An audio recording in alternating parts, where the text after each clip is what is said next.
Echo vit le jour un matin de printemps, bercé par une brise légère, blotti au milieu d'une portée de 6 chiots American Bully remuants. À première vue, il ressemblait aux autres, trapu, robuste, avec un pelage gris soyeux taché de blanc sur la poitrine et le bout des pattes. Pourtant, dès ses premiers jours, on remarqua chez lui quelque chose d'inhabituel.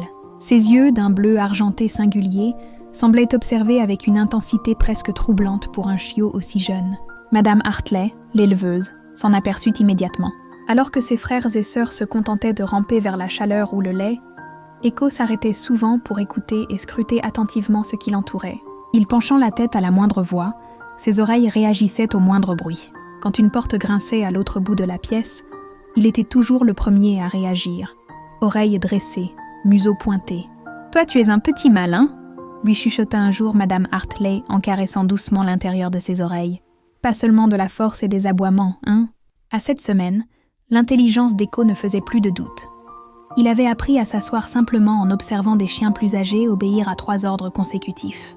Il avait découvert comment soulever le loquet de l'enclos, non pas pour s'évader, mais pour explorer la pièce et rapporter fièrement un objet trouvé. Une feuille, une chaussette égarée, un jouet oublié. Puis arriva enfin le jour des visites. Des familles vinrent voir la portée, espérant trouver leur compagnon idéal. Tous furent impressionnés par Echo.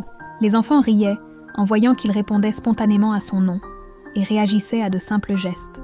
Les adultes s'étonnaient de son calme, de sa curiosité, de l'assurance tranquille qu'il dégageait déjà. Mas fut la rencontre avec Daniel qui changea tout. L'homme portait de vieilles bottes usées et avait le regard franc de ceux qui travaillaient depuis longtemps avec les animaux. Contrairement aux autres visiteurs, il ne fit pas de bruit pour attirer les chiots. Il resta accroupi, silencieux, patient. Les chiots se jetèrent aussitôt vers lui, réclamant des câlins. Echo, lui, s'arrêta net. Il observa Daniel longuement, la tête inclinée, comme pour évaluer s'il pouvait lui faire confiance. Puis, d'un pas assuré, il s'approcha, grimpa sur son genou et posa son front contre sa poitrine. Daniel rit doucement et caressa ses oreilles. « Toi, tu n'es vraiment pas comme les autres. » Ce contact scella leur destin.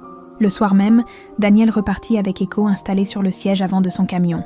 Le chiot resta assis bien droit, les yeux fixés sur le paysage qui s'étendait devant lui. Il ne le savait pas encore.